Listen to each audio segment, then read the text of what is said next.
네, 우리 잠시 기도하겠습니다. 하나님, 저희들에게 쉼을 주시고 또 공부할 수 있는 시간 허락하심을 감사합니다.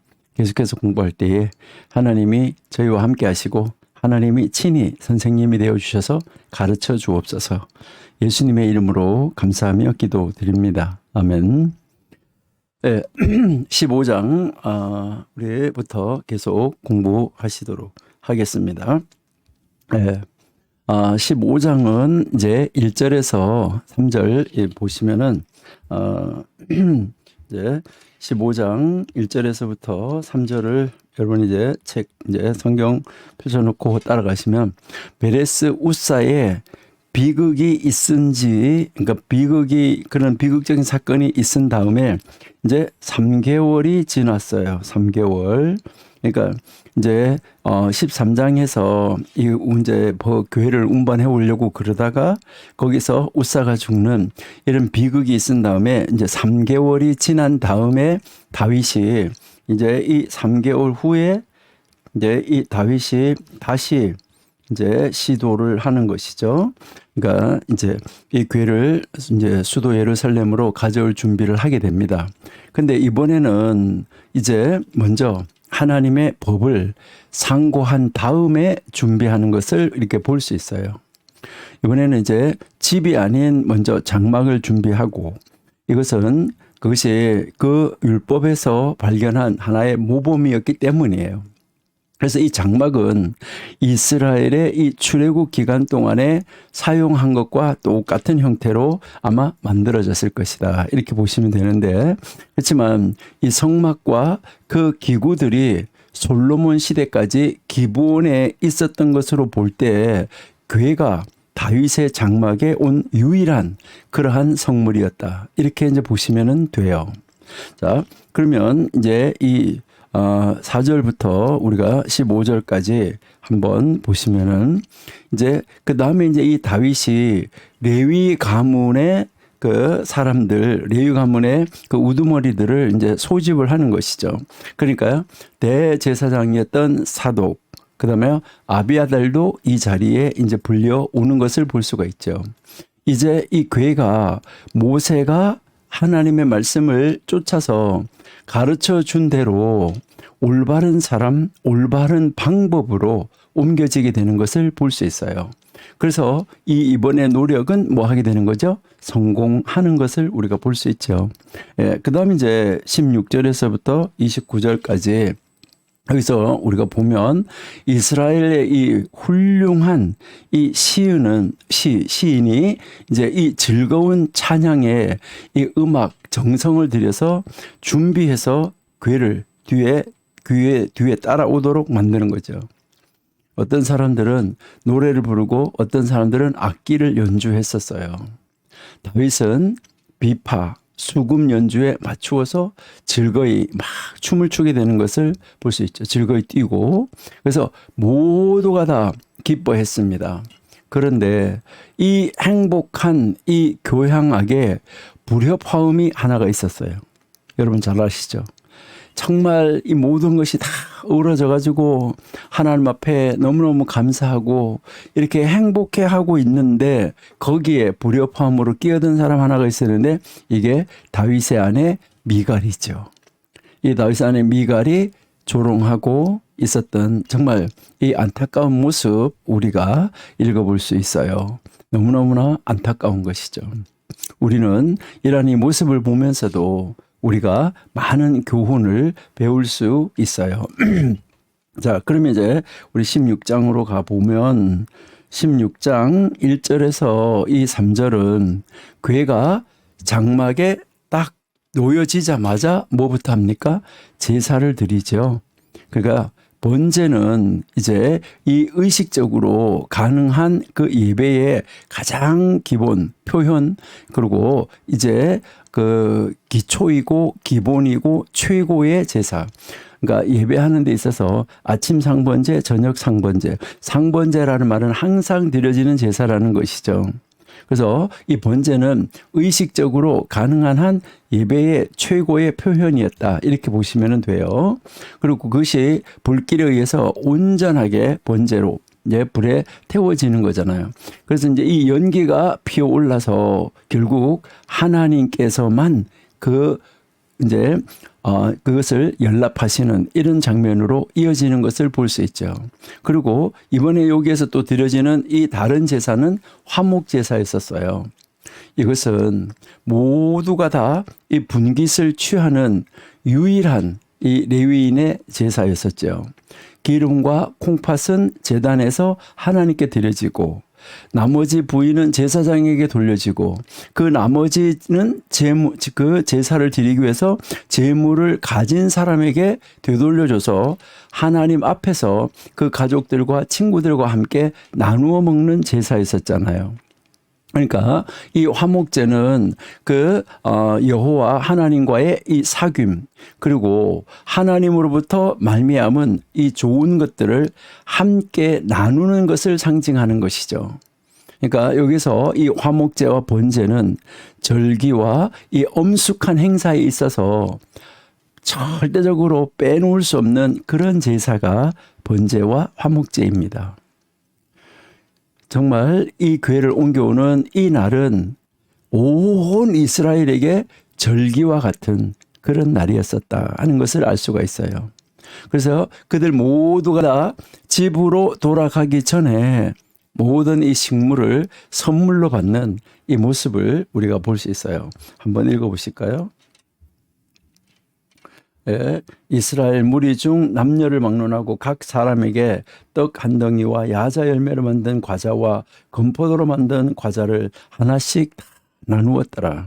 그래서 집으로 돌아가기 전에 이제 이 선물을 받게 되는 모습을 우리에게 이제 가르쳐 준 것이죠. 정말 축제의 날이었었고 화목의 날이었었다 하는 것을 우리에게 가르쳐 주죠. 그다음에요. 4절에서부터 7절을 보시면 다윗은 이어서 여호와 앞에서의 이 감사 그리고요 이 기쁨이 특별한 경우만이 아닌 날마다 드려지도록 이렇게 조치를 취한 것을 우리가 알 수 있어요. 악기와 음성으로 이제 이 하나님을 기념하고 감사하고 찬양하도록 레위인들을 임명했습니다. 그러니까 이 모든 것은 언제나 그렇게 되어지도록 했었다 하는데 지금 여기에 먼저 우리 4절 7절을 한번 보시고 그다음 이제 미리 우리 37절에서 42절을 한번 읽어 보실게요. 예. 자, 레위 사람을 세워 여호와의 궤 앞에서 섬기며 이스라엘 하나님 여호와를 칭송하고 감사하며 찬양하게 하였으니 라고 지금 이야기하죠. 아삽은 우두머리요 그 다음은 스가랴와 여히엘과 스미라움목과 여히엘과 마띠디아와 엘리압과 분하야와 오벳에돔과 여히엘이라. 그러니까 비파와 수금을 타고 아삽은 재금을 힘있게 치고 제사장 분하야와 야하시엘은 항상 하나님의 언약궤 앞에서 나팔을 부니라. 그날에 다윗이 아삽과 그의 형제를 세워서 먼저 여호와께 감사하게 하여 이르기를. 자, 이렇게 이야기하잖아요. 내려가서 우리 37절 한번 보실게요.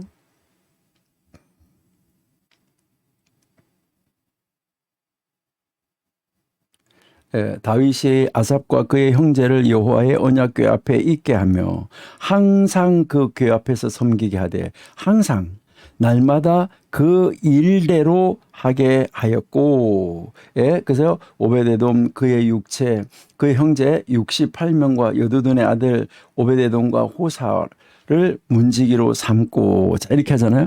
그러니까 여기에서 이제 이 다윗은 하나님 앞에서의 이 감사와 기쁨이 어떤 특별한 경우에만 하는 게 아니라 날마다 이렇게 드려지도록 조치를 취한 것을 우리가 읽어볼 수 있어요. 그렇죠. 자, 그 다음에 이제 다시 8절에서부터 22절에 보면 여기에는 이제 이 시가 나오는데 이 두 개의 시로 우리가 나누어 볼 수가 있는데 여기에 이 두 개의 시는 먼저 이제 우리가 이제 이 두 편의 이 시로 우리가 나누어서 한번 생각할 수가 있는데 예, 이 8절에서부터 이 22절은 여기에 8절에서 22절을 여러분 한번 보시면은 이것은 먼저 이스라엘 예, 이스라엘에 대한 거고 예, 그다음 이제 23절에서부터 33절부터 34절까지 23절 34절은 온 열방에 대한 거예요. 온 열방, 그러니까 이스라엘과 온 열방에 대한 이 시가 나오는 것을 볼 수가 있고, 그래서 이제 이 두 편의 시가 나오는데 이것을 이제 이 35, 36절에서 이 시를 마감 짓고 있어요. 우리 35절, 36절 한번 보실게요. 네, 35절. 너희는 이르기를 우리 구원의 하나님이여 우리를 구원하여 만국 가운데에서 건져내시고 모으사 우리로 주의 거룩한 이름을 감사하며 주의 영광을 드높이게 하소서 할지어다. 예. 그러면 여호와 이스라엘의 하나님을 영원부터 영원까지 송축할지로다 하며 모든 백성이 아멘하고 여호와를 찬양하였더라 했는데 이 시가 바로 여러분들이 앞으로 이제 공부하시고 보시면은 좋은데 이때 여기에서 이 시로 노래했다고 했는데 이때 이 시는 여러분들이 오늘 한번 꼭 읽어보세요. 시편 105편 그다음에 시편 96편 그다음에 시편 106편 예. 이 시를 여기에서 노래했다라고 여러분들이 보시면은 좋겠어요.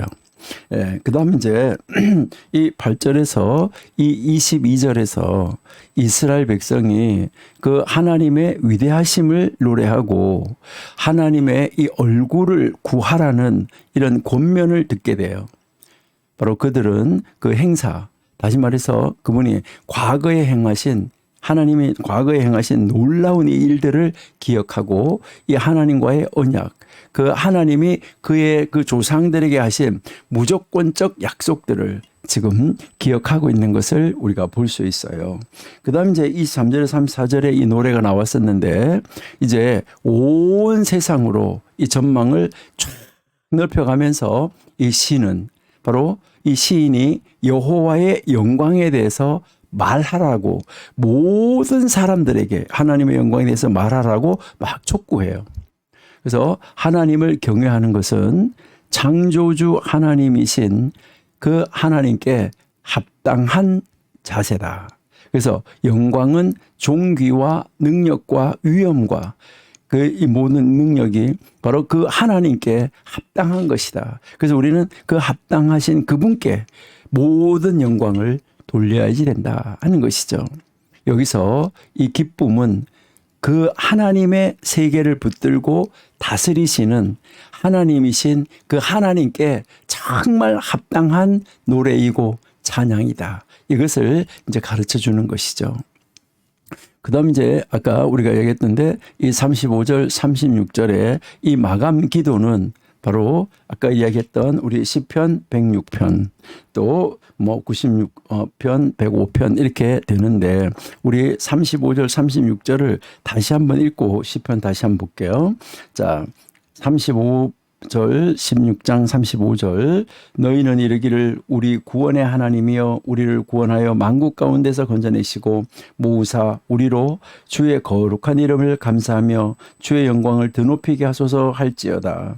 여호와 이스라엘의 하나님을 영원부터 영원까지 송축할지로다 하며 모든 백성이 아멘하고 여호와를 찬양하였더라. 자, 시편 106편 한번 볼게요.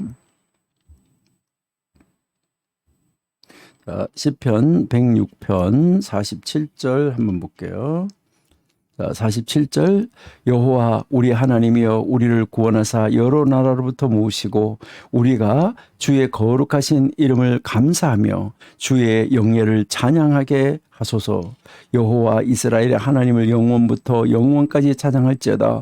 모든 백성들아 아멘 할지어다. 할렐루야. 예, 비슷하죠. 그러니까 역대상 16장 35절 36절하고 여기에 이제 이 시편 106편 47절 48절이 이제 비슷하다. 그래서 이때 여기에 이 찬양은 바로 시편 105편 106편, 그 다음에 이 96편을 노래하고 있다. 이렇게 여러분들이 보시면서 함께 공부하시면은 좋을 것 같아요. 예, 그 다음 이제 37절, 예, 그 다음 이제 43절까지 우리가 보시면 다윗은 예루살렘의 이 교회 앞에서 그리고 이 성막과 번제단이 있는 기브온에서 여호와께 예배를 항상 이제 드릴 그 예배를 집례할 레위인들을 여기서 임명을 하는 것이죠. 그리고 아까 우리가 읽어봤지만 예루살렘에는 노래하는 자, 그 다음에 문지기, 그 다음에 나팔 부는 사람들을 세워가지고 모든 것을 감독하는 아비아달 그 지휘체제 아래 거기다가 다 두었죠. 그리고 이 사독의 이 제사장직은 기브온에서 이제 집행이 되었죠. 여기에서 우리에게 가르쳐주는 이 강조점은 악사, 노래하는 그 악사이스 됐는데 이 38절에 이 두 명의 이 오벳 에돔이 언급되어 있는데 이 38절 42절에 이 두 명의 여두둔이 있어요.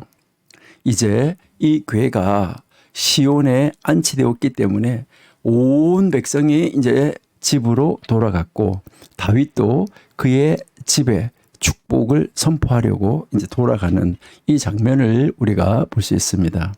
참 축제 중에 축제였었죠. 아주 놀라운 그런 축제였던 것을 우리가 알 수가 있고요. 그 다음 이제 17장 가볼게요. 이제 역대상 이제 17장입니다.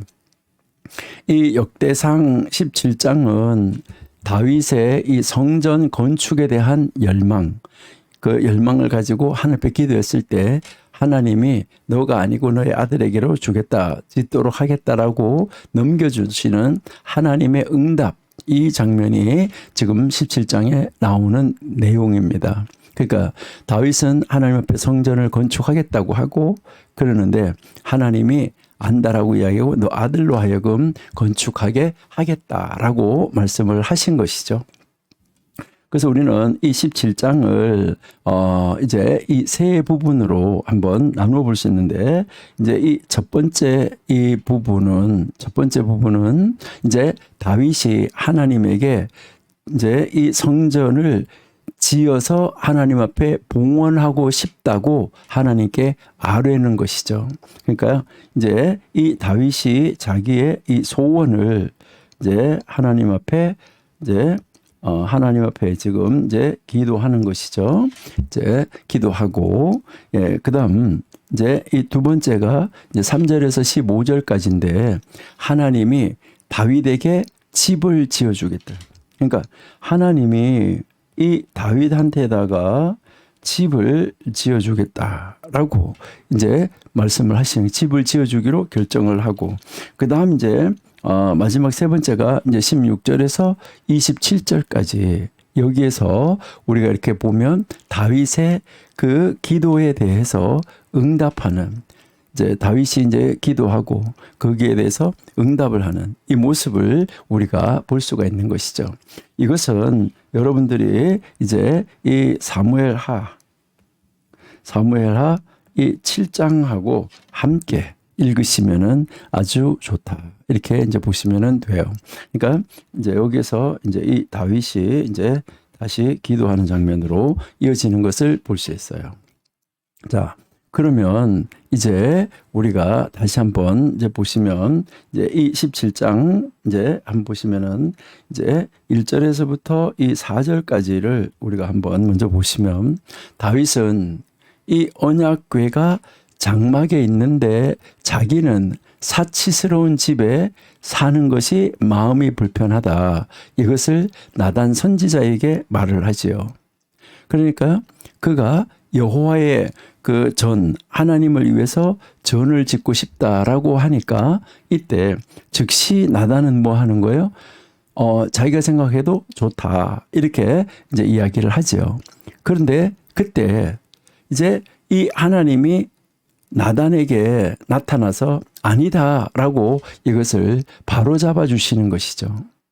그리고 이 다윗은 그 이제 성전을 건축하기 위해서 선택된 사람은 아니다. 이렇게 딱 정확하게 말씀해 주시는 것을 우리가 볼 수 있어요.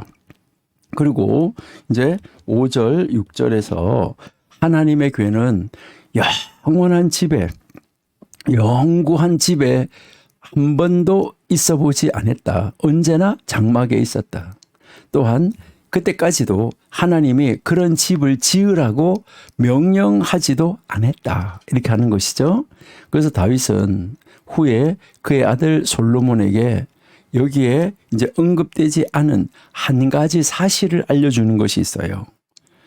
그는 너무 많은 피 흘림과 무력에 연루되어 있기 때문에 성전을 짓기에 적합하지 않았다는 건데, 여호와의 궤를 안식처로 옮기는 것은 평화의 사람, 안식의 사람인 바로 그의 아들 솔로몬에게로 남겨졌다 하는 것이죠. 이것은 우리가 먼저 한번 읽어볼게요. 자, 22장 9절. 보라, 한 아들이 내게서 나리니 그는 온순한 사람이라. 내가 그로 주변 모든 대적에게서 평온을 얻게 하리라. 그의 이름을 솔로몬이라 하리니 이는 내가 그의 생전에 평안과 안일함을 이스라엘에게 줄 것임이니라 라고 했죠. 그러니까 안식의 사람, 평강의 사람, 이 사람이 이제 그 성전을 건축하게 될 거다라고 여기서 이제 가르쳐 준 것이죠. 예. 자, 다시 이제 이 17장 7절에서부터 15절에는 하나님은 과거에 이 족장들에게 은혜를 이제 말씀을 하셨던 것처럼 이제 이스라엘의 목자, 바로 왕을 선택해서 그 왕에게 감당하지 못할 복을 베푸셨어요. 여기에서 나오는 것이 바로 이 무조건적인 이 약속들은 다윗의 언약으로 우리가 알고 있습니다. 그래서 사무엘하 7장 12절에서 16절, 그 다음에 이제 시편 89편, 이제 이것이 바로 이 무조건적인 이 언약 약속들을 기록하고 있어요. 여러분 꼭 읽어보시면은 좋을 것 같아요. 그래서 이 내용을 다윗의 이 언약 내용을 우리가 한번 간략하게 한번 살펴보면 이제 뭐 이야기냐면 다윗은 한 아이를 가지게 될 텐데 그가 다윗의 뒤를 이어서 그의 나라를 견고하게 할 것이다 하는 내용. 두 번째는 이제 이 솔로몬이 다윗 대신 성전을 지을 것이다 하는 내용. 세 번째는 이제 그 다윗의 나라의 위, 그러니까 이 하나님의 나라 이것은 영원히 서게 될 것이다 하는 것이고, 그 다음은 비록 죄로 인해서 징벌이 불가피할 것이지만은 바로 이 다윗의 위를 바로 솔로몬에게로 이제 넘겨주는데 이 솔로몬에게서 그 징벌로 인해서 솔로몬을 취하지는 않을 것이다. 솔로몬 아들에 가서 나누어질 것이다. 그 다음에 다윗의 집과 이 하나님의 나라 다윗의 이 위와 나라는 영원히 서게 될 것이다. 이것을 여기서 노래로 약속을 하고 있는 것이죠. 근데 이 언약을 우리가 읽어보면 합의해서 이루어진 것이 아니라 이것은 바로 뭐냐면 하나님이 세우신 다른 무조건적인 어떤 언약들처럼 이 인류에 대한 하나님의 섭리에 있어서 중요한 역할을 하는 거예요. 이것은 성경 여러 곳에서 나오는데 이사야 9장에서도, 그러니까 이사야 9장은 여러분 한번 읽어보시고 에스겔 37장도 한번 읽어보시고 스가랴 14장도 읽어보시길 바라요. 그 전체를 다. 그러면 우리는 예레미야 23장 33절만 한번 읽어볼게요. 예, 이 백성이 선지자나 제사장이 내게 물어 이르기를 여호와의 엄중한 말씀이 무엇인가 묻거든 너는 그들에게 대답하기를 엄중한 말씀이 무엇이냐 묻느냐 여호와의 말씀에 내가 너희를 버리리라 하셨고, 예, 또 여호와의 엄중한 말씀이라 하는 선지자에게나 제사장에게나 백성에게는 내가 그 사람과 그 집안을 벌하리라 하셨다고 너희는 서로 이웃과 형제에게 묻기를 여호와께서 무엇이라 응답하셨으며 여호와께서 무엇이라 말씀하셨니 하고 다시는 여호와의 엄중한 말씀이라 말하지 말라. 각 사람의 말이 자기에게 중벌이 되리니 이는 너희가 살아계신 하나님 만군의 여호와 우리 하나님의 말씀을 망령되이 사용함이라. 그러니까요, 여기에서 이제 이 하나님의 약속은 이제 완벽하게 전체적으로 이루어지는데, 이것은 바로 어디에서 이루어지냐면 예수 그리스도 안에서 완전하고 총체적으로 성취될 것이다. 이것을 가르쳐 주는 거예요. 그 다음에 이제 16절, 17장 16절에서부터 27절까지 여기에서는 그러니 이야기를 전해 들은 다윗은 하나님 앞에 나아가 가지고 믿음의 기도를, 정말 마음에 있는 이 기도를, 마음을 완전히 하나님 앞에 털어놓는 이런 기도를 합니다. 그가 하나님에게 이제 이 보인 이 반응은 다윗의 두드러진 아주 그 성품 중에, 아주 귀중한 다윗의 성품 중에서 이제 두 가지 성품이라고 우리가 이야기할 수 있는데, 다윗의 두드러진 성품 두 가지는 뭐냐? 이 성품은 우리도 배워야 돼요. 이 두 성품은 바로 무슨 성품이냐면은 첫 번째가 겸손이에요. 그러니까 이 다윗의 이 성품 가운데서 이 겸손이고, 그다음 하나는 하나님을 신뢰하는 성품. 이거는 우리가 반드시 배워야지 된다 하는 것인데요. 자, 그러면 우리 여기에서 한번 16절, 17절은 한번 보실게요.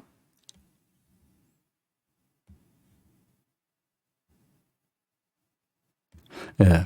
자, 여기에 여러분들이 이제 보시면은 다윗 왕이 여호와 앞에 들어가 앉아서 이르되 여호와 하나님이여 나는 누구요며 내 집은 무엇이기에 나에게 이에 이르게 하셨나이까. 하나님이여 주께서 이것을 오히려 작게 여기시고 또 종의 집에 대하여 먼 장래까지 말씀하셨사오니 여호와 하나님이여 나를 존귀한 자들 같이 여기셨나이다. 이렇게 지금 이야기를 하고 있는데요.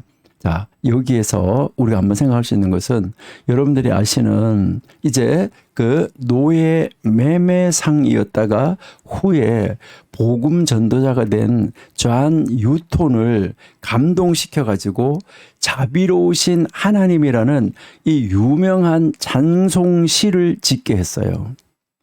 다윗처럼 그는 자신의 이 무가치함과 보잘것없음이 하나님의 정말 놀라운 은혜로 말미암아 높임을 받았다. 높임을 받는 것을 보았다. 이렇게 이야기하는 것을 우리가 볼 수 있어요.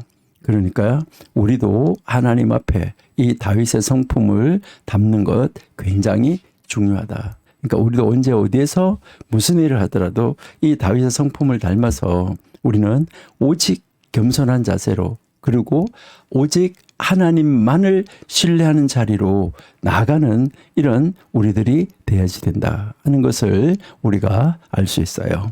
자, 그 다음 이제 우리 18장 가볼게요. 이제 18장. 예. 이제 여기 18장에서부터 20장까지가 이 다윗의 이 승전에 대한 이제 그 역사를 우리에게 가르쳐 주고 있습니다. 그러니까 여기에서 이제 이것은 이 18, 19, 20장은 다윗이 왕이 된 다음에 이 교회가 예루살렘으로 옮겨오기 전에 일어났던 바로 그 일인데, 이스라엘을 대적하던 바로 여러 이웃 나라들이 이제 하나님이 처음에 의도하신 대로 그 이스라엘의 지배를 받도록 되었죠.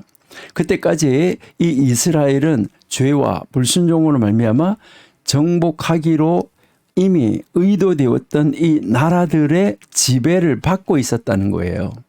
이제 이 이스라엘의 우월성, 그다음에 이스라엘의 능력을 인정해서 그 이방 나라들이 이스라엘에게 조공을 보내도록 만들어가는 이 모습을 우리에게 보여줍니다. 자, 18장 1절에서부터 6절 여기에 이제 보시면은 블레셋하고 모압, 아람, 에돔이 다윗이 어디로 가든지 여호와께서 항상 이기게 하시는 거잖아요. 이 항상 이기게 하심으로 말미암아 바로 그 이방 주변에 있는 나라들이 다 패배했어요. 여러분 한번 4절에 보시면은 다윗이 이스라엘 왕의 포명에 관한 이 율법을 지키는데 여기에서 다시 한번 이 실패한 것을 기록하는 것을 볼 수 있어요. 자, 우리 18장 4절 한번 읽어볼게요.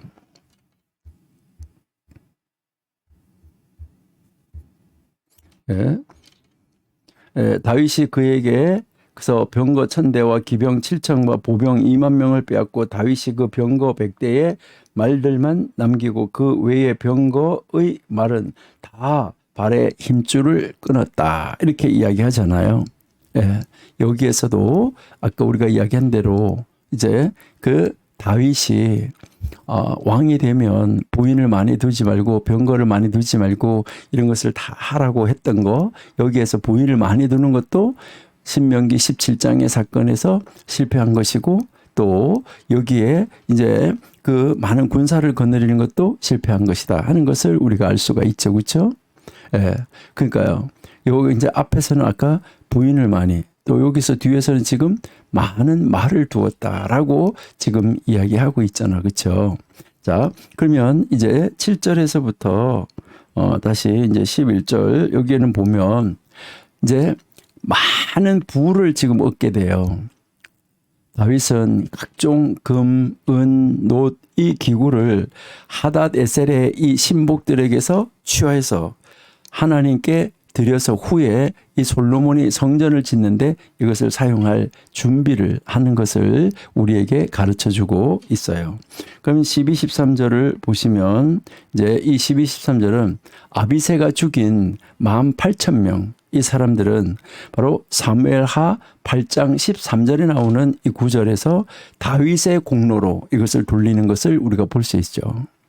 그리고 이제 14절에서 이 17절은 다윗의 이 원수는 이제 그의 분노를 맛보았지만은 그의 백성은 그의 그 의로움과 공의를 누리고 있다는 건데요. 그는 훌륭한 장군일 뿐더러 훌륭한 행정가이기도 했었다는 거죠. 그러니까 다윗의 보좌관, 다윗의 관원들이 여기에 이제 나오는데 이 사무엘하 8장 16절 18절에도 이 기록이 나와 있어요. 하나님은 바로 이 하나님과 하나님의 지도자들을 이 섬긴 일을 늘 기억하고 인정하기를 원하세요. 그래서 늘 그것을 이제 하나님의 종들을 돕고 하나님의 사역을 하는 그 지도자들을 이 돕는 사람들, 그런 사람들을 인정해주고 그런 사람들의 이름을 후대에도 남겨주고 기록해주기를 원하고 있다 하는 것을 우리가 볼 수 있어요. 자, 그러면 이제 우리 19장으로 가볼게요. 자, 이제 19장. 19장 이제 보시면은 이제 1절에서부터 4절까지 19장 1절에서 4절은 이 나하스가 사울 시대에 이스라엘과 싸웠던 그 기록이 사무엘상 11장이 나오죠. 이제 사울의 통치 기간에 이 다윗에게 이제 그 기록되지 않은 봉사를 했던 것 같아요. 그래서 그 일로 인해서 다윗은 사신들을 보내서 그 아버지를 잃은 그 아들 한운을 위로하려고 하는데, 이때 이 한운은 지혜롭지 못한 이 조원, 그 부하들의 그 조원을 쫓아서 이 사신들을 완전히 아주 멸시하고 능멸해서 쫓아버리는 이런 안타까운 모습을 우리가 알고 있죠. 예, 그다음 이제 이 19장 5절에서 7절에 여기는 이제 이 암논 백성은 보복이 두려워서 용병을 고용해가지고 전쟁을 준비하는 것을 볼 수 있어요. 이렇게 전쟁을 준비하니까 이제 8절에서 15절 여기에는 보면 요압이 이제 그 자기 동생 아비사와 함께 암몬과 이 아람의 이 연합군을 이제 물리치는 것을 우리에게 가르쳐 주지요. 여기에서 우리가 이 13절 말씀에 보시면 이 요압의 이 격려하는 것을 보면 이스라엘 이제 이 군들의 아주 정말 사기를 아주 고무시키고 그가 아주 적절한 전망을 가지고 전쟁에 임했다 하는 것을 우리에게 가르쳐 주는데요. 한번 보실까요?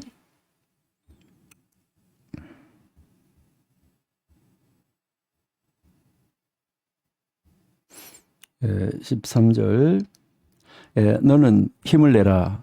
우리가 우리 백성과 우리 하나님의 성읍들을 위하여 힘을 내자. 여호와께서 선히 여기시는 대로 행하시기를 원하노라 하고 요압과 그 추종자가 싸우려고 아람 사람 앞에 나아가니 그들이 그 앞에서 도망했다라고 지금 이야기를 하고 있는 것이죠. 그러니까 여기에 이제 13절에 보면 힘을 내라. 우리가 우리 백성과 우리 하나님의 성읍들을 위하여 힘을 내자. 여호와께서 선히 여기시는 대로 행하기를 원한다. 이렇게 한 거죠. 예, 그러니까 이 요압이 이스라엘 군대를 격려하는 거잖아요. 그렇게 해서 그들의 이 사기를 아주 최고 올라갈 수 있도록 만들어주는 이런 모습을 볼 수 있죠. 이렇게 해서 전쟁에 임했잖아요. 그러니까 그렇게 해서 전쟁에 임하는데 자 16절에서 19절에 이 아람 군대는 강 너머로 사신을 보내가지고 자기들의 그 최근의 패배를 보복하려고 다른 나라들로부터 동맹을 맺으려고 하는데 이 다윗이 이 사태를 간파하고 신속하게 군대를 모아가지고 공격을 해버리는 거죠. 이 깜짝 놀란 이 소박의 군대는 이스라엘의 원수, 이스라엘의 대적이 이스라엘하고 맞붙을 수 있는 그런 적수가 못 됐다는 거죠. 그래서 이 오만한 바로 아람 사람이 다윗의 종이 되는 이런 모습을 우리에게 가르쳐 주죠. 이렇게 다윗이 승승장구하는 모습을 우리에게 가르쳐 주고 있다 하는 것이 20장까지라고 그랬잖아요. 예. 자, 그러면 이제 20장으로 그러니까요. 여기에서 이제 18장, 19장, 20장이 바로 다윗이 이제 승승장구하는 거죠. 모든 이웃 나라 이 전쟁들로부터. 예. 자, 20장 1절, 2절에서 다윗은 예루살렘에 머물고 요압이 다윗 왕의 이제 보냄을 받아서 암만 그 시대 이 라빠를 공격을 하는데 이게 사무엘 하 12장 1절이죠. 이제 이 라빠 성을 포위하는데 이 포위가 약 2년 정도 계속 지속된 것으로 보여요. 그래서 이 기간에 이 다윗은 바로 다윗의 용사 30명, 이 30용사 중 하나인 바로 우리아의 아내 이 바세바와 이때 이제 그 우리아가 그 30명의 용사 중에 한 사람이었었는데 바로 그 30명의 용사 중 하나였던 우리아의 아내 이 바세바하고 간음을 범하는 사건이 있죠. 그래서 사무엘 하 12장은 바로 이 다윗의 이 범죄 그리고 다윗이 다시 하나님 앞에 회개함으로 말미암아 이제 그 회복에 대해서 우리에게 가르쳐 주고 있습니다. 그런데 이 역대기에서는 역대기의 특성에 맞게 여기에서는 그 죄가 언급되지 않았다는 것이죠. 영적인 것, 이제 그 포로에서 귀환한 그 이스라엘 백성들의 후손들에게 영적인 것, 이것을 조명하기 위해서 이것을 기록하지 않았다는 거죠. 이때 이 요압은 라빠성이 함락 직전에 이르렀잖아요. 그러니까 이제 완전히 이겨놨어요. 다 이겨놓은 다음에 다윗을 불러내서 바로 패배한 군주의 면류관이 다윗의 머리에 씌워지도록 이렇게 하는 거죠.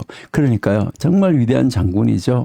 완전하게 이겨놓고 이 공로를 누구에게 돌리는 거예요? 자기의 상관 왕에게 돌리는 놀라운 모습을 우리에게 가르쳐주고 있어요. 우리도 정말 섬기는 지도자가 있으면 이런 식으로 섬겨야 된다는 것을 우리는 성경을 통해서 우리가 배울 수 있습니다.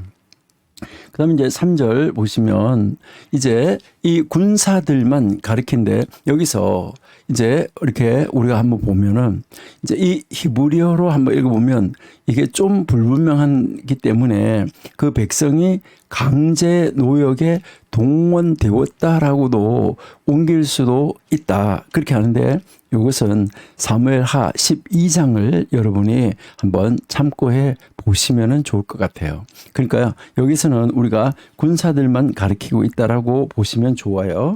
자, 그러니까 그 가운데 백성을 끌어내어 톱과 쇠도끼와 돌서래로 일하게 하니라.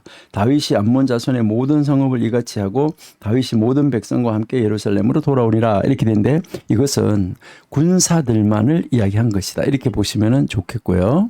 그 다음에 4절에서부터 한번 볼게요. 4절. 4절에서부터 여기 8절까지에서는 이스라엘의 이 영구적인 원수의 나라가 있었잖아요. 계속 지속적인 대적이 있어야 되는데 여러분이 잘 아시는 그 대적이 누구예요? 블레셋이죠. 이 블레셋과 싸우는 가운데 세 거인이 이제 죽임을 당하게 되는 것을 볼 수 있어요. 그래서 여기서 10북에는 누굴 말할까요? 10배를, 그 다음에 엘하나는 라흠이, 그러니까 이 라흠이를, 그리고 다윗의 조카 이 요나단은 이 손가락과 발가락이 각각 6인 그런 거인을 죽였다. 이렇게 이야기하고 있죠.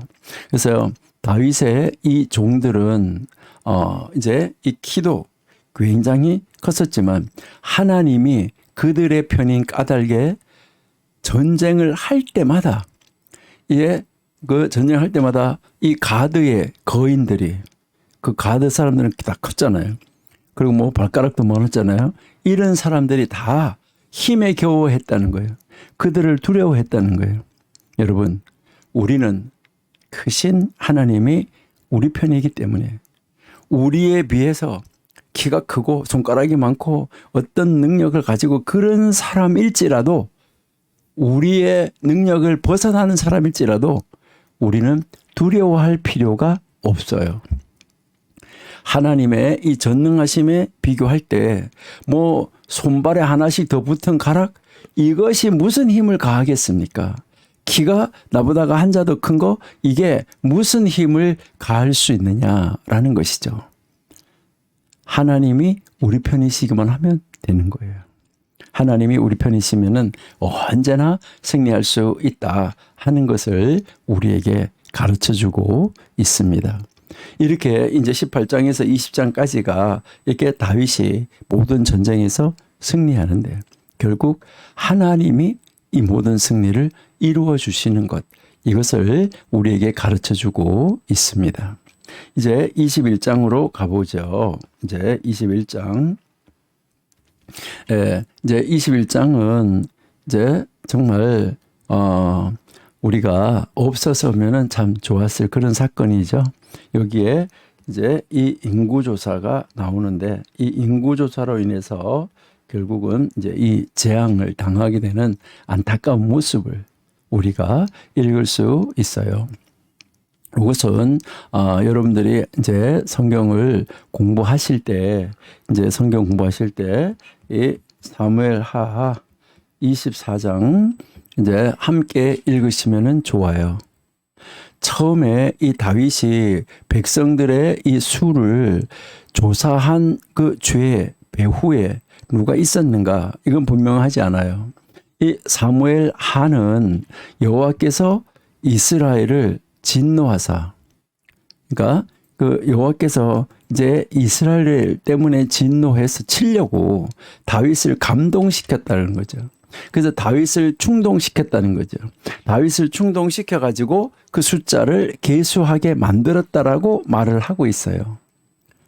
근데 여기에서는 사탄이 그 행동을 자극했다 이렇게 말하죠. 물론 이 두 진술 모두가 다 사실이에요. 그러니까 이스라엘을 진노하게 하시려고 다윗을 격동하는데 이게 누구를 통해서? 바로 이제 이 사단이 그 행동을 하도록 자극했다. 하나님은 사탄이 이 다윗을 유혹하도록 허락하신 것이죠. 하나님 허락하지 않으면 안 되는 거니까요.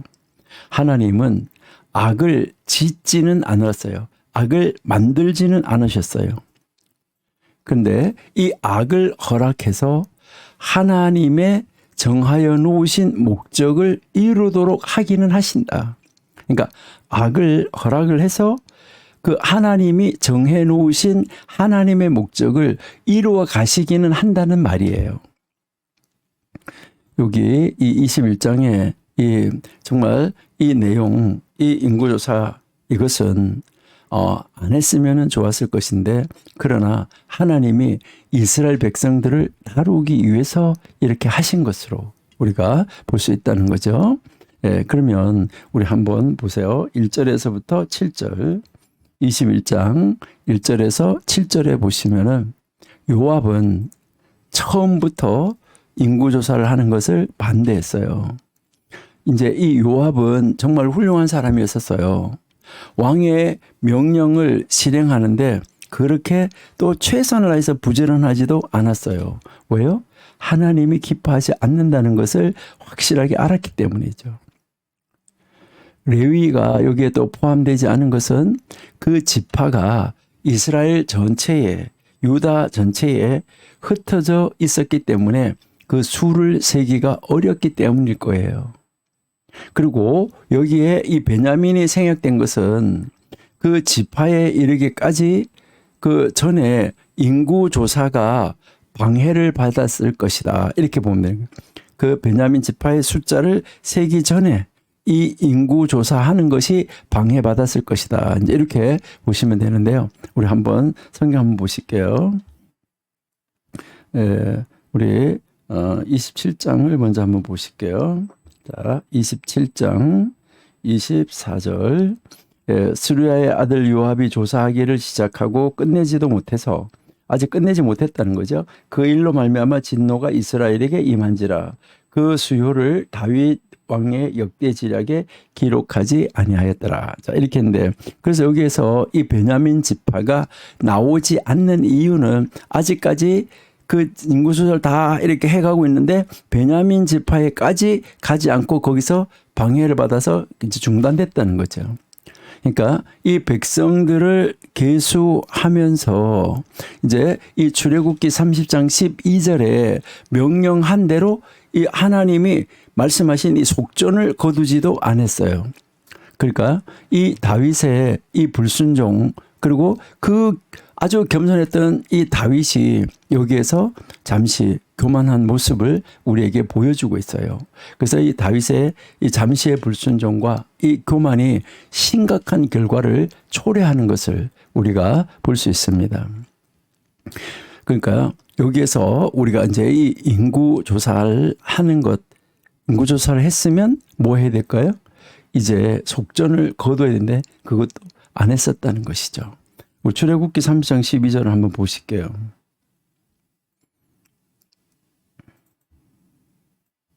예, 내가 이스라엘 자손의 수요를 조사할 때에 조사받은 각 사람은 그들을 계수할 때에 자기의 생명의 속전을 여호와께 드릴지니 이는 그들을 계수할 때에 그들 중에 질병이 없게 하려 함이라. 그러니까 이제 계수했으니까 속전을 거두면 좋았을 텐데 안 했다는 거죠. 그래서 이제 이 다윗의 여기에서 나타나는 이 잠시의 이 불순종, 이 교만이 정말 이 안타까운 이제 이 모습으로 우리에게 남아져 있습니다.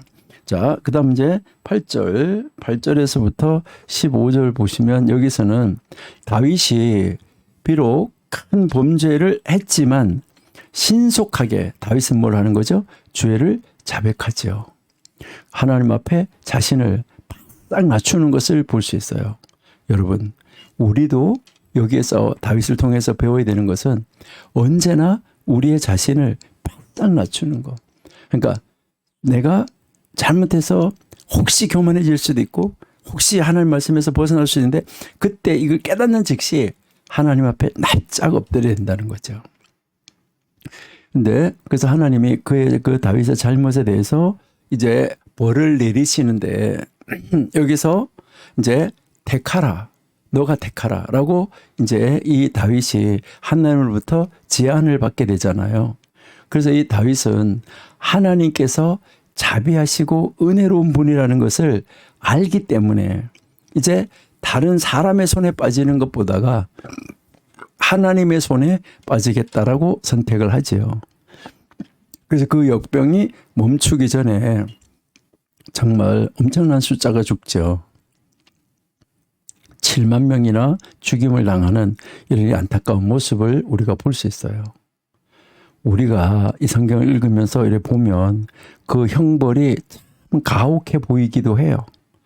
이스라엘을 진노를 그 사탄을 통해서 충동을 해서 그렇게 해서 잠시 다윗으로 하여금 이제 정말 하나님의 명령으로부터 벗어나도록 만들어서 불순종하도록 만들어서 교만하게 만들어서 이런 일을 했는데 이 벌이 내려지는 걸 보면 너무너무나 가혹했다는 거죠.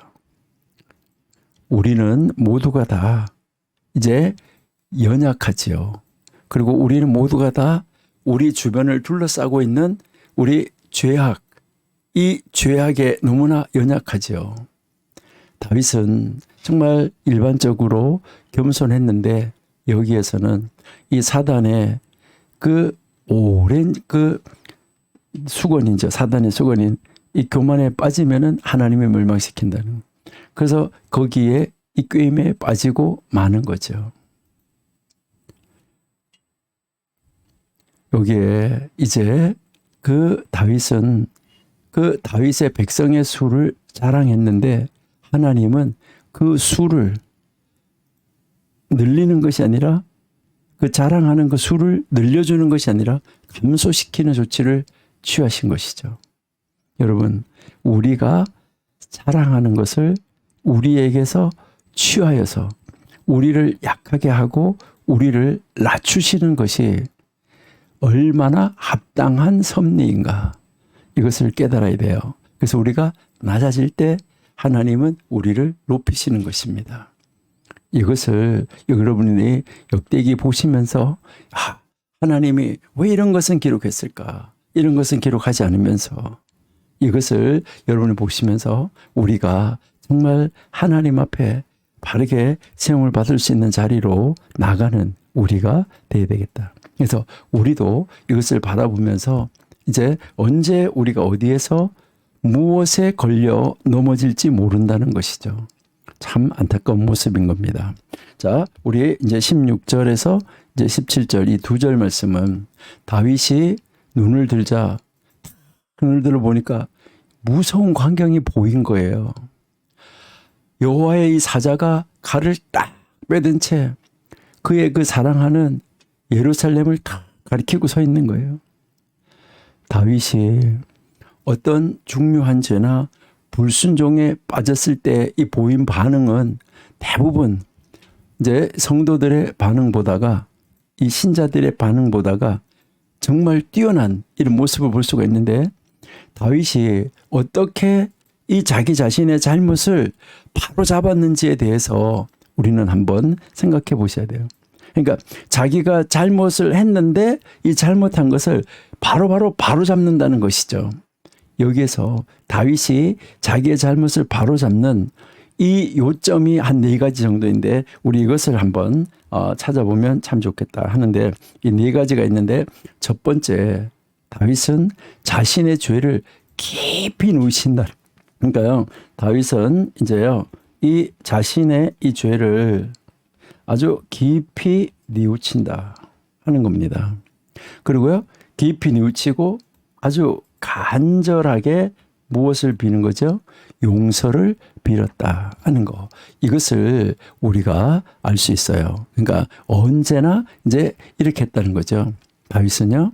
그래서 그는 자신이 큰 죄를 범했고 아주 어리석게 행했다고 시인을 하고 그 죄를 교정받고 바로 그의 불의함을 제거해 달라라고 하나님 앞에 기도하는 이제 이 모습을 우리가 볼 수 있어요. 그러니까 우리도 이 다윗을 통해서 우리가 배우는 것은 우리도 죄를 지을 수 있고 이제 이 다윗이 무서운 광경을 이렇게 보이게 되는데 그 죄를 지었을 때 우리도 다윗처럼 우리의 죄를 빨리 뉘우치고 하나님 앞에 간절히 용서를 구하는 이런 자리로 우리가 나가야지 되겠다 하는 것을 우리에게 가르쳐 주고 있습니다. 그래서 이제 죄를 교정받고 그 불의함을 제거해 달라라고 우리가 기도하는 자리로 나가면 좋겠다 하는데요. 우리 한번 성경 한번 볼게요. 예. 자, 다윗이 하나님께 아뢰되 내가 이 일을 행함으로 큰 죄를 범하였나이다. 이제 간구하옵나니 종의 죄를 용서하여 주옵소서. 내가 심히 미련하게 행하였나이다 하니라. 예. 정말 자신의 죄를 깊이 뉘우치고 간절히 용서를 비는 것을 볼 수 있어요. 이게 바로 다윗이 이제 하나님 앞으로 어떻게 해서 잘못을 뉘우치고 돌아왔는가 하는 것을 보여주는데 네 가지 요점이 있다 그랬잖아요. 자, 두 번째는 뭘까요? 두 번째. 우리 두 번째 것을 두 번째를 한번 찾아보면 다윗은 죄에 대한 형벌을 받아들였어요. 이 죄를 지으면 이제 이 형벌이 주어지는데 이 형벌을 다윗은 면하다 하는 게 아니라 그 형벌을 받아들였다는 거예요. 17절 한번 보실게요. 하나님께 아뢰되 명령하여 백성을 계수하게 한 자가 내가 아니니까 범죄하고 악을 행한 자는 곧 나이니이다. 이 양떼는 무엇을 행하였나이까 청하건대 나의 하나님 여호와여 주의 손으로 나와 내 아버지 집을 치시고 주의 백성에게 재앙을 내리지 마옵소서. 그러니까요.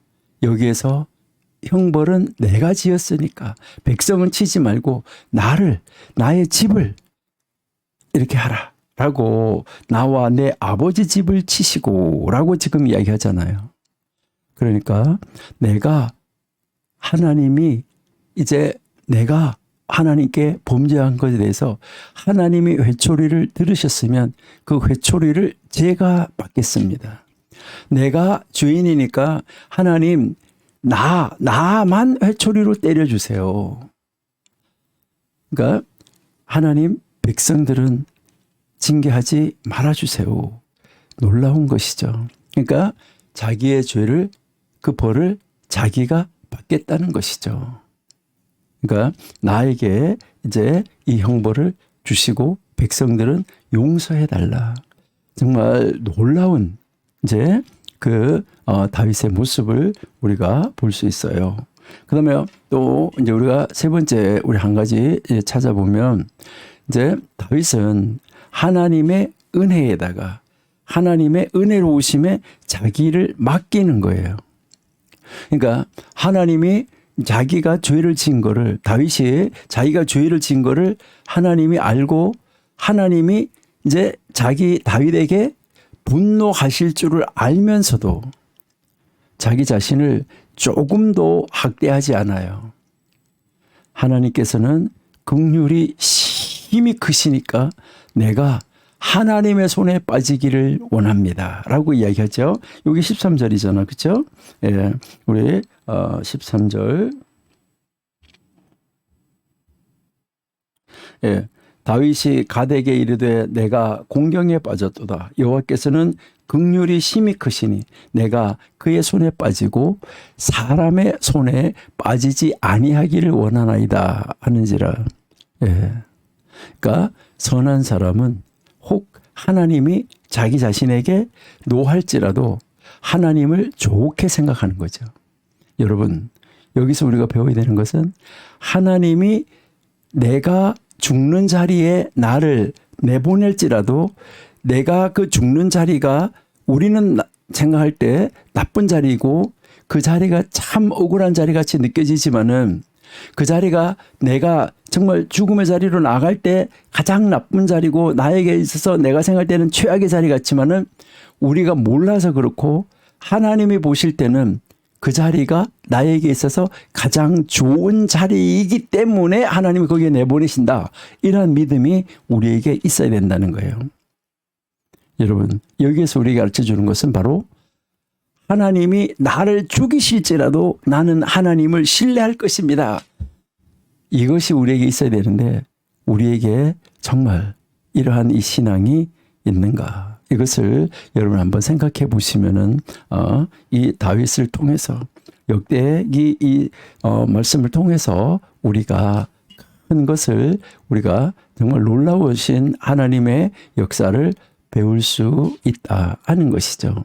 그러니까 이제 다윗은 이제 하나님이 이제 이 죄인 다윗에게 분노하실 것을 아는 거죠. 그러니까 진노하실 것을 알아요. 그러면서도 자기 자신을 학대하지 않고 하나님은 뭐 하시다고 말하는 거예요? 하나님은 긍휼하심이 크다. 긍휼이 크다.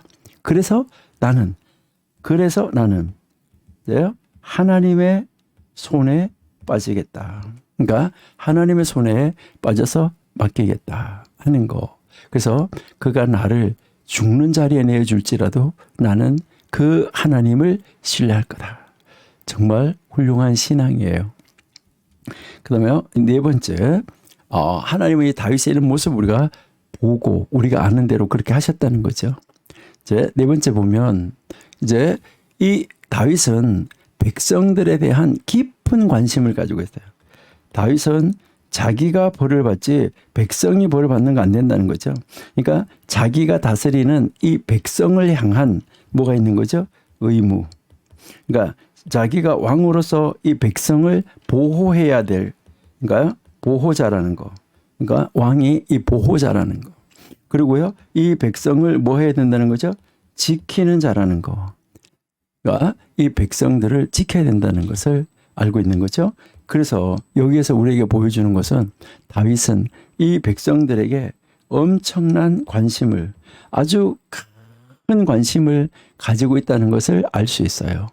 그러니까 다윗은 나의 범죄 때문에 백성들이 재앙을 당하는 것을 보고 그의 마음이 괴로웠던 것이죠. 하나님, 이 양무리가 무엇을 행하였나이까? 내가 했지 이 백성이 무엇을 행했나이까? 이것을 이제 말을 하고 있는 것을 우리가 이제 볼 수 있는 것이죠. 우리 아까 읽었던 16절 17절 다시 한번 보실까요?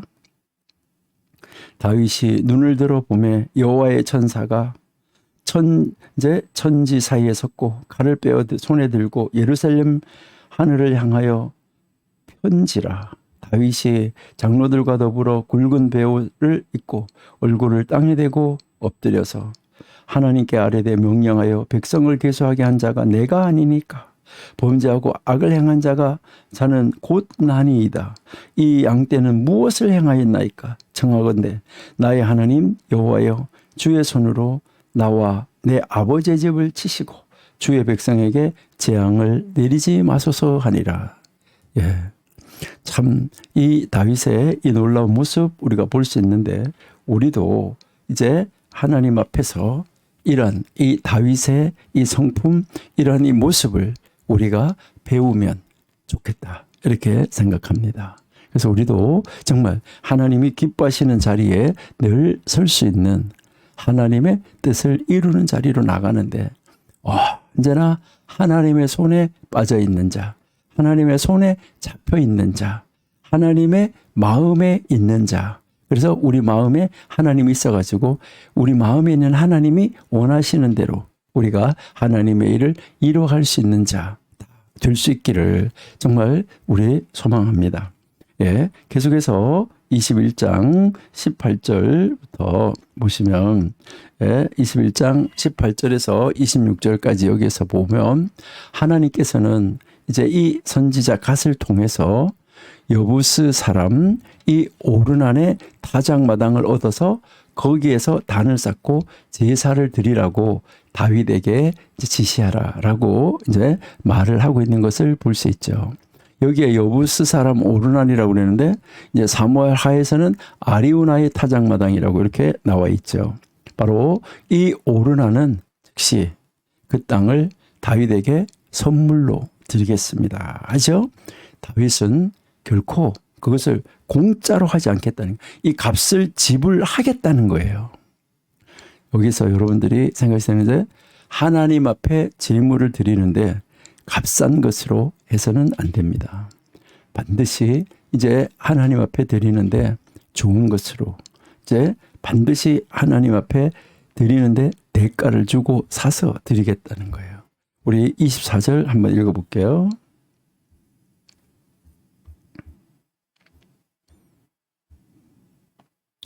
다윗 왕이 오르난에게 이르되 그렇지 아니하다. 내가 반드시 상당한 값으로 사리라. 내가 여호와께 드리려고 내 물건을 빼앗지 아니하겠고 값없이는 번제를 드리지도 아니하리라. 여러분, 하나님 앞에 제사를 드리는데 값을 치르겠다는 것이죠. 네. 그래서 이제 이 오르난이 그러한 이 모든 것을 이제 수용을 하게 되는 거죠. 여기에서 하나님 앞에 드려지는 제사에는 항상 무엇이 희생이 따른다. 이것을 우리에게 가르쳐 주는 것이죠. 근데 이 오르난의 타작마당, 아리우나의 타작마당이 어떻게 됐는가 하는 거 우리 역대하 3장 1절 한번 보실게요. 솔로몬이 예루살렘 모리아 산에 여호와의 전 건축하기를 시작하니 그곳은 전에 여호와께서 그의 아버지 다윗에게 나타나신 곳이요 여부스 사람 오르난의 타작마당에 다윗이 정한 곳이라. 바로 이 자리가 창세기 22장에서 아브라함이 이삭을 이제 그 제단 위에 번제단을 쌓고 이삭을 번제물로 드렸던 바로 그 자리죠. 참 놀라운 이 모습을 이렇게 우리가 볼 수 있습니다. 하나님이 그 모든 역사를 인도해 가시는 것을 보면 우리는 그저 뭐 할 수밖에 없죠. 놀라고 놀랄 수밖에 없다 하는 것을 알 수 있어요. 자, 그 다음 이제 27절에서부터 30절 여기에서 보시면 아브라함이 이삭을 바친 곳, 좀 전에 이야기했잖아요. 그 산이 바로 모리아 산이었었죠. 바로 여기에서 재앙이 그치고 여호와께서 이제 하나님의 사자에게 명령을 해서 그 여호와의 사자가 칼을 집에 꽂게 되잖아요. 그리고 여기에 하나님의 성전이 세워졌다. 그러니까 우리가 이렇게 보면은 결국 예수님은 어디에서 십자가에 달려서 돌아가십니까? 정말 이럴 수가 있을까 이렇게 하는데 아브라함이 이삭을 바쳤던 그 자리, 지금 이제 이 다윗이 제단을 쌓았던 바로 그 자리, 솔로몬 성전이 세워진 그 자리, 그 자리가 바로 예수님께서 십자가에 달려서 돌아가신 갈보리산이라는 거죠. 예수님께서 인류의 죄를 위해서 십자가에서 죽으신 자리가 바로 그 자리라는 거예요. 참 놀라운 것을 우리가 볼 수 있습니다. 그래서요, 아브라함하고 이 이삭의 관계도 우리가 여러 번 공부했지만 여러분들이 한번 계속해서 이제 묵상하시고 이렇게 보시면 이제 이 아버지 아브라함, 이제 아버지 아브라함, 이제 그리고요 아들 이제 이삭이잖아요. 자, 여기에서 우리가 한번 볼 수 있는 것은 아버지 바로 성부 하나님, 그렇죠? 바로 아버지 성부 하나님, 바로 아들 성자 바로 누구요? 예수님. 자, 그러니까 이제 이 아브라함이 이삭을 이제 그 제단에서 드리는 거, 이것은 바로 우리에게 무엇을 보여주냐면 하나님이 하나님의 독생자 예수님을 바로 그 단에서 바로 그 자리에서 드려지는 거, 이 모습을 여기에서 우리에게 보여주고 있다. 그래서 창세기 22장은 바로 예수님께서 십자가에 달려서 돌아가실 것을 미리 그림자로 보여준 것이 창세기 22장이다 하는 것을 우리에게 가르쳐 주고 있는 것이죠. 예, 자, 이렇게 해서 정리를 한 다음에 이제 이 어디에다가 성전을 건축할 것인가, 이것을 완전하게 다윗에게 이제 다 준비를 시킨 것이죠.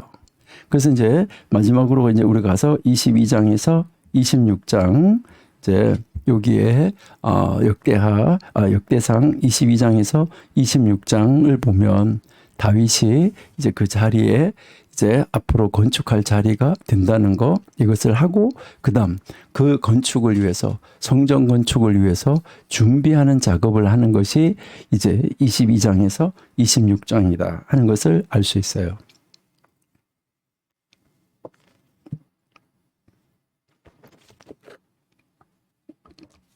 네. 자, 그러면 이제 22장에서 26장까지가 이제 다윗이 이제 성전을 건축하는 것을 지금 이제 준비한다 하는 거잖아요. 자, 여기에서 먼저 우리가 22장은 무엇을 할까 하는 건데, 22장은 이제 사람, 그다음에 재료, 그다음에 여기다가 이것을 이렇게 해야 된다는 동기를 부여해 주는 거, 이게 22장이에요. 하나님이 이제 다윗을 통해서 준비하도록 만드는 것이죠. 자, 그러면 먼저 1절에서 5절 여기에 보시면 다윗은 그 타작마당이 장래의 성전, 또 이 번제단, 그 번제단에 이제 이 자리가 될 것이다 하는 것을 이제 다윗은 아는 것이죠. 그래서 이제 이 다윗은 비록 솔로몬이 이제 이 성전을 지을 특권을 가졌다는 것을 알고 있죠. 그러면서 다윗은 그 아들 솔로몬이 이제 그 성전을 건축할 것을 지금 준비하는 그 준비 작업에 착수한 것을 알 수 있어요. 그리고요, 여기서 우리가 특별히 2절을 한번 읽어보시면은,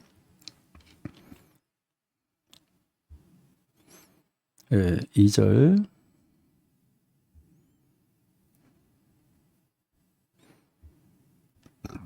다윗이 명령하여 이스라엘 땅에 거류하는 이방 사람을 모으고 석수를 시켜 하나님의 성전 건축할 돌을 다듬게 하고 이랬잖아요. 자, 여기서 이방 사람을 시켜서 했다 그랬는데, 이 이방 사람은 누굴까 하는 것도 우리가 한번 생각해 볼 수 있는데, 열왕기상을 우리 한번 읽어볼게요. 솔로몬이 성전을 건축하고 했던 그 장면을 우리가 좀 이해하기 위해서 열왕기상 9장에 한번 보시면, 이스라엘 자손이 아닌 아모리 사람과 헷 사람과 브릿 사람과 히윗 사람과 여부스 사람 중 남아 있는 모든 사람, 곧 이스라엘 자손이 다 멸하지 못함으로 그 땅에 남아 있는 그들의 자손들을 솔로몬이 노예로 역군을 삼아 오늘까지 이르렀다. 이렇게 지금 말씀하잖아요, 그렇죠? 그러니까 여기에서 이방 사람은 그 땅에 남아 있는 바로 가나안 사람들이었었다 하는 것을 우리에게 가르쳐 주죠. 그러니까 이스라엘은 그들을 멸해야 했었는데 그렇게 하지 못했고, 이제 그 사람들을 그 부역에 지금 동원하고 있는 것을 우리에게 성경이 가르쳐 주고 있습니다.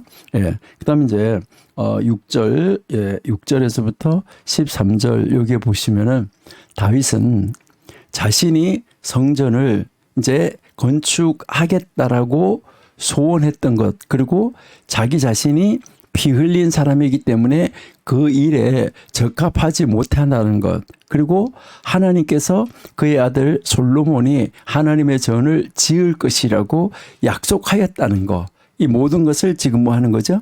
솔로몬에게, 아들에게 알려주는 것이죠. 가르쳐 주는 것이죠.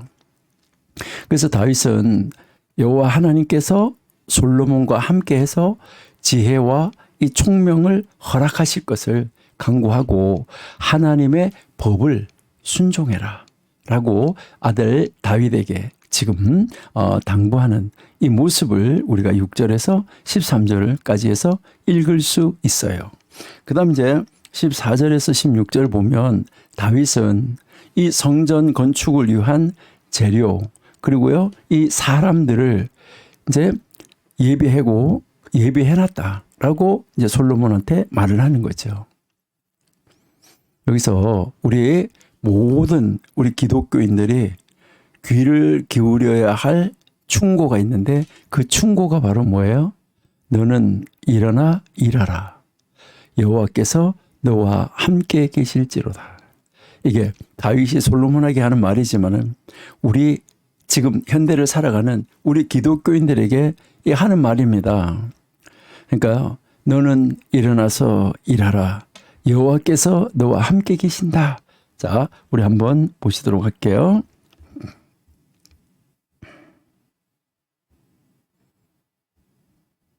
예, 내가 환난 중에 여호와의 성전을 위하여 금 10만 달란트와 은 100만 달란트와 녹과 철을 그 무게를 달 수 없을 만큼 심히 많이 준비하였고 또 제목과 돌을 준비하였으나 너는 더할 것이며 또 장인이 네게 많이 있나니 곧 석수와 목수와 온갖 일에 익숙한 모든 사람이니라.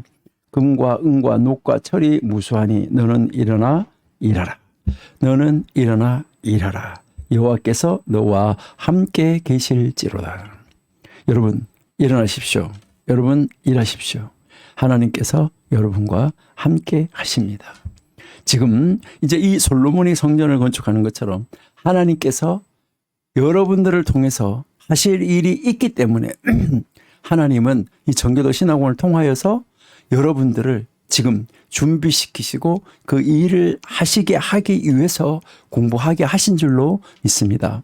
그러니까요, 여러분 이제 이 다윗이 지금 솔로몬이 말하는 것처럼 일어나라, 일하라. 하나님이 함께 계신다는 이 음성을 우리도 듣고 일어나서 정말 열심히 일하고 하나님이 우리와 함께 계시는 이 모습을 세상에 멋있게 증거하고 보여줄 수 있는 여러분 우리 청교도 신학도 다 되시기를 바랍니다. 네, 우리 22장 17절부터 또 계속 보도록 하겠습니다. 자, 이제 17절에서부터 19절 여기에 이제 이 세 절은 다윗은 이스라엘 지도자들에게 솔로몬과 협력해야 된다. 이것을 그 지도자들에게 당부하고 있습니다. 하나님의 전을 이제 이 짓는 일은 하나님의 전을 짓는 일은 첫째가 마음의 문제입니다. 이제 이 첫 번째가 마음의 문제이고 그 다음은 이제 이 손의 문제입니다. 너희는 마음과 정신을 어디에다 둬야 되냐?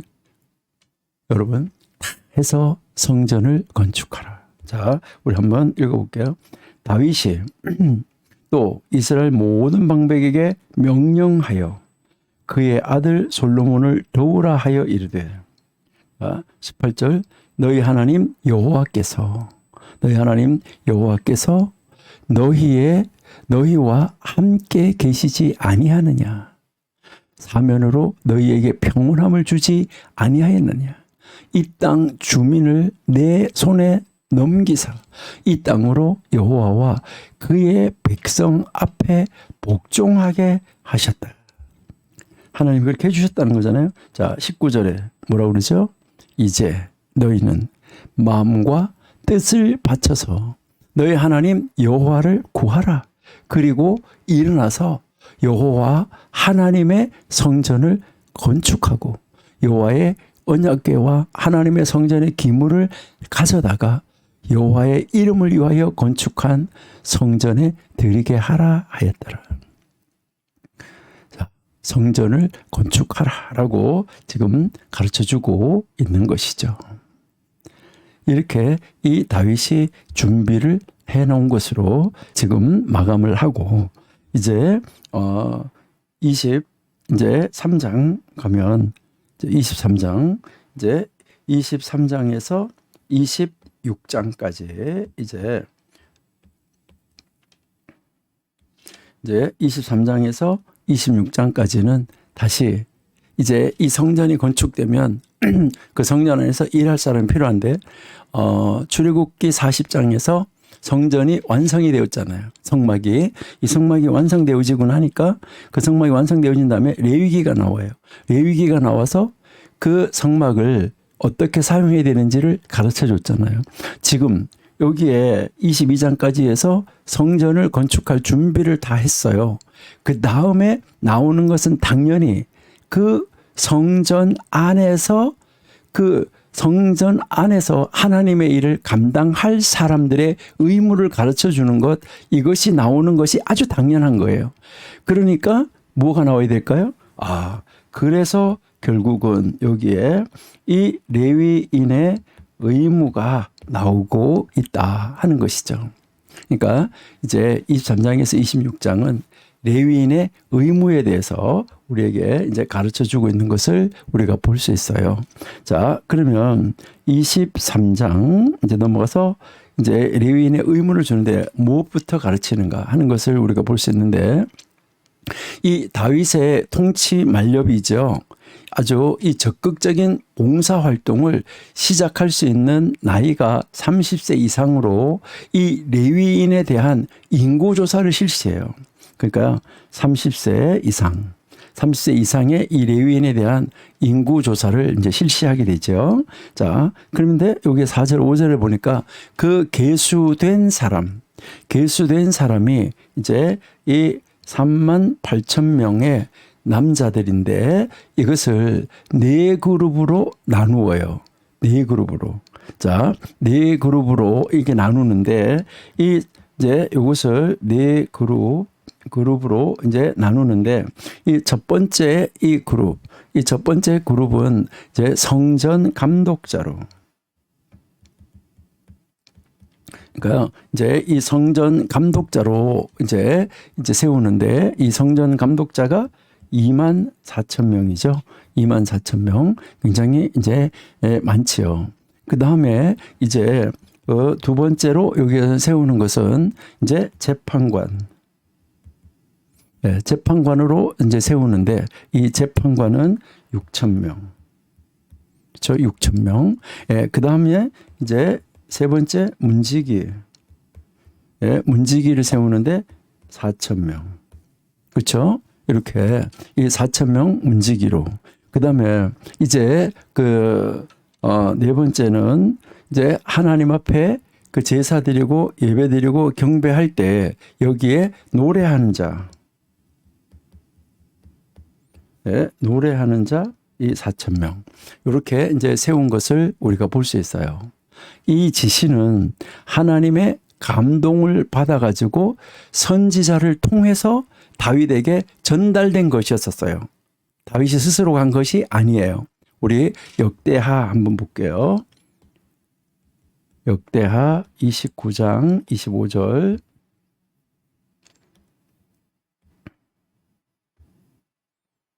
네. 왕이 레위 사람들을 여호와의 전에 두어서 다윗과 왕의 선견자 각과 선지자 나단이 명령한 대로 제금과 비파와 수금을 잡게 하니 이는 여호와께서 그의 선지자들로 이렇게 명령하셨습니다. 그러니까요, 하나님의 감동을 받은 선지자를 통해서 다윗에게 전달된 것이다. 여기 보니까 선견자 갓, 선지자 나단이 명령한 대로, 그러니까 선지자들로 이렇게 명령을 하였기 때문이다라고 이제 우리에게 이제 가르쳐 주는 모습을 볼 수 있어요. 굉장히 자세하게 이렇게 가르쳐 주는데, 자, 그러면 다시 한번 23장 4절 5절을 우리 한번 읽어 보실게요.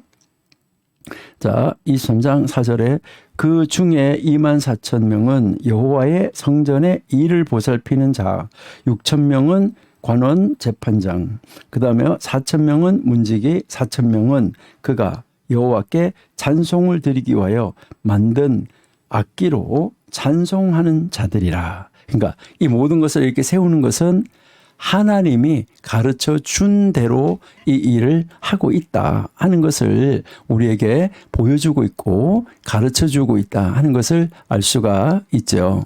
자, 그러면 이제 6절부터는 무엇을 우리에게 가르치냐 하는 것이죠.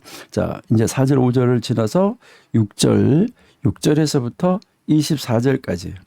6절에서 24절은 여기에서는 먼저 이제 레위인의 이 계보가 다시 여기서 나타나는데 7절에서 11절은 게르손, 12절에서 20절은 고핫, 그리고 21절에서 23절은 무라리. 이렇게 나온 것이죠.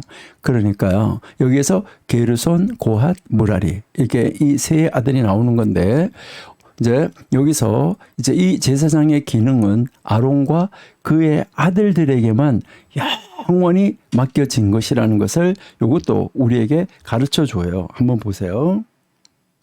예, 아므람의 아들들은 아론과 모세이니 아론은 그 자손들과 함께 구별되어 몸을 성별하게 하여 영원토록 심히 거룩한 자가 되어 여호와 앞에 분향하고 섬기며 영원토록 그 이름으로 축복하게 되었느니라.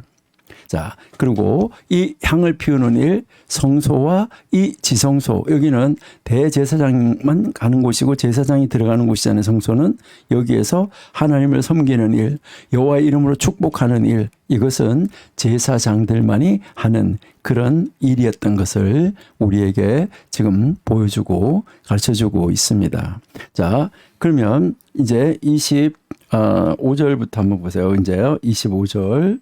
자, 이제 25절에서 27절. 자, 25절에서 27절은 여기에 이제 이 레위인의 의무가 나와요.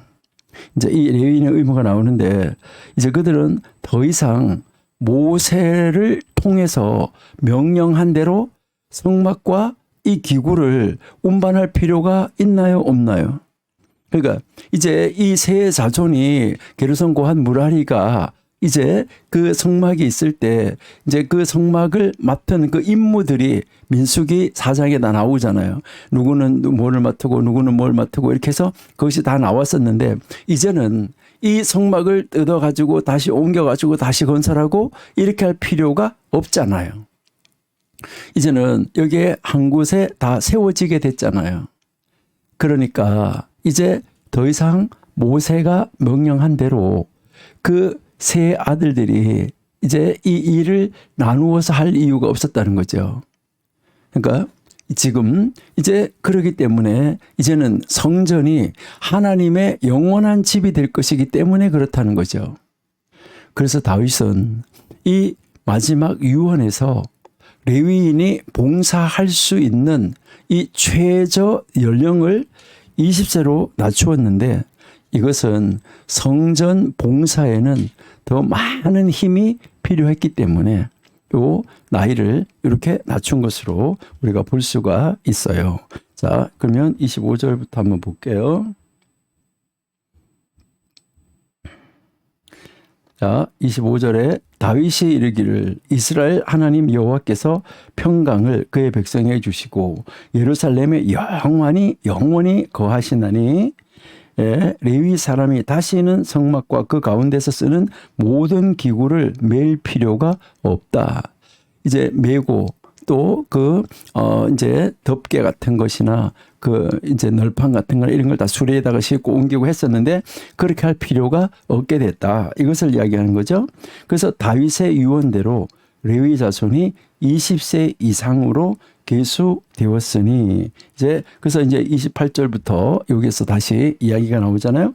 그 직분은 아론의 자손을 도와 여호와의 성전과 뜰과 골방에서 섬기고 그 모든 성물을 정결하게 하는 일, 곧 하나님의 성전에서 섬기는 일을 하도록 했다. 그러니까 이 레위 지파 이 고핫, 무라리, 게르손이 이제 그런 일을 할 이유가 없었기 때문에 이제는 성전에서 섬기는 일을 하게 됐다. 이것을 이야기를 하는 것이요. 그러니까 결국 여기 28절에서부터 32절까지 해서 이 가르치는 것은 이제 여기에 이 6천 명의 재판관들이라고 아까 앞에서 이야기했잖아요. 이 6천 명의 이 관원들은 이스라엘 전역에 흩어져 있었을 것이고 그 다른 레위인들은 이 성전과 관련해서 아마 봉사하지 않았을까. 아까 2만 4천 명, 아까 3만 8천 명 중에서 그렇죠? 2만 4천 명의 이 성전 건축 이 감독자들은 28절에서 여기에 이 32절에 나오는 이런 의무를 맡은 이 제사장들을 도왔을 것이다 하는 것을 우리에게 가르쳐 주는 것이죠. 그러면 우리 빨리 한번 읽어볼게요.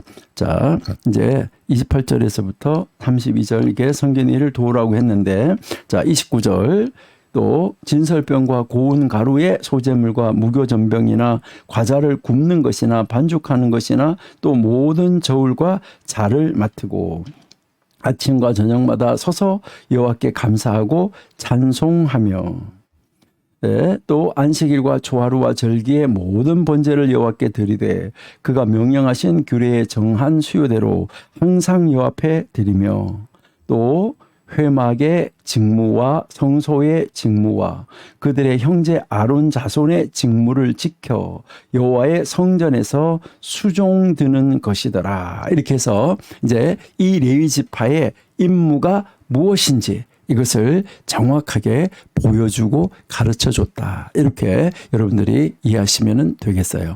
자, 이제 우리 다음 주에 24장부터 계속해서 이제 공부를 하도록 하겠습니다. 그래서 24장에서도 이제 이 제사장에 대한 것과 이 레위인의 반차를 어떻게 나누어서 갔었는지 이것을 우리에게 보여주는데 이제 우리 다음 주에 계속해서 24장부터 보겠습니다. 하나님 감사합니다.